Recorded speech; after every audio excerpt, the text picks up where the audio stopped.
Server for Windows. So let's get started with this.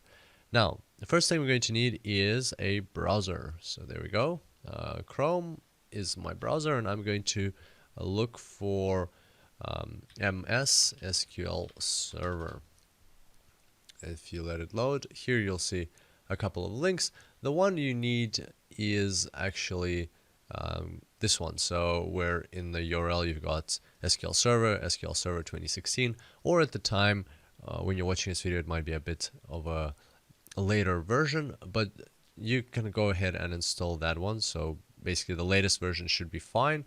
If you have the option to install 2016, then you can also do that to follow along with the tutorials exactly, so you see exactly the same things, but there's no big difference usually between the new versions, and it's always good to know the new version as well. So once you're on this page, it might change with time as well, but just look for the downloads section, and then when you go to the download section, what you are ultimately after is the Express edition of SQL Server. So you have the free trial evaluation, which is a 180-day free trial of the full SQL Server. You've got the developer edition and you've got the Express edition. So for this course, all we need is the Express edition. It's free, and you won't have all those unnecessary elements of the server that you actually don't need in this class. So go ahead and find the Express edition of SQL Server.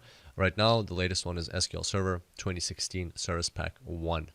So click download now, and it's over there. Actually downloads pretty quickly. Let's go ahead and launch that. There it is. Click yes, and let's see. So select installation type. Basic installation is what we actually need, is sufficient for us. Read through the terms. If you accept the terms, click accept, and select an installation path. It'll tell you how much space you need, and it's actually going to download the files right now. So that was just the installation starter, and now it's actually going to prepare the installation and go ahead and install it. So there you can see the files have been downloaded. So I'm just actually going to pause this recording and resume it when we're closer to the end of the download, so we don't have to wait. Alright, so we're near the end of the download, and download successful. Now it's installing. So an important thing I wanted to mention is that for SQL Server 2016, you actually need Windows 8 minimum. So if you have Windows 7 or below, then you won't be able to install it. So make sure you have Windows 8 or Windows 10 on your computer before you proceed with this installation. And yeah, that's a prerequisite, and you can check those in the descriptions of SQL Server, or it will just not let you proceed with the installation after a certain point if you don't have the right Windows. So that's something just to keep in mind. Alright, so let's again pause the video until this installation process is actually complete.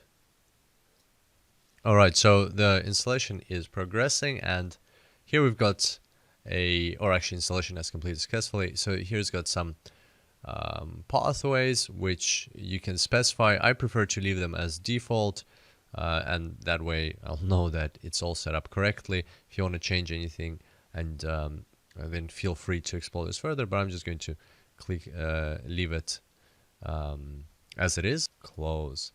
Issue and to exit, yes.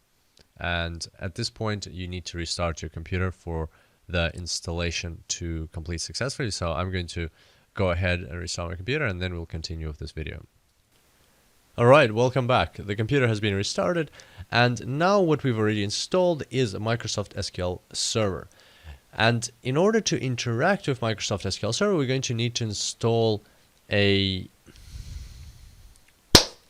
Alright, welcome back. So the computer has been restarted, and therefore the installation of Microsoft SQL Server is complete. But that is not the end for us. But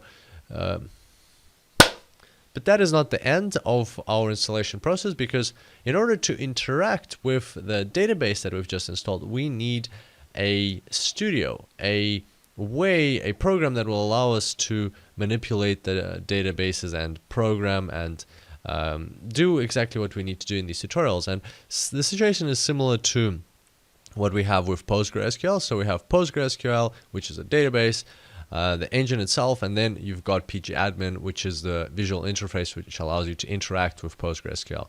Same thing here, we've installed Microsoft SQL Server. Now we want to install Microsoft SQL Server Management Studio, which will allow us to interact with Microsoft SQL Server.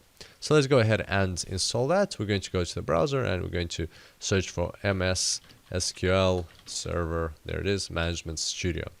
And here just scroll down and find a link that looks like this, msdn.microsoft.com, and here you'll find SQL Server Management Studio, or SSMS. Also, there was an option during the installation process of SQL Server. At the very end, we could have selected install SSMS. You can feel free to do that if you still have that window up, or you can just download it from here and install it. It's exactly the same thing. You'll get the same result. So here we're going to install the current release of SQL Server Management Studio. So go ahead and just click the installation download. This one's about 900 megabytes, so it's going to take a few minutes to download, and we'll resume the video when the download is finished. All right, so download is complete. Let's go ahead and run this.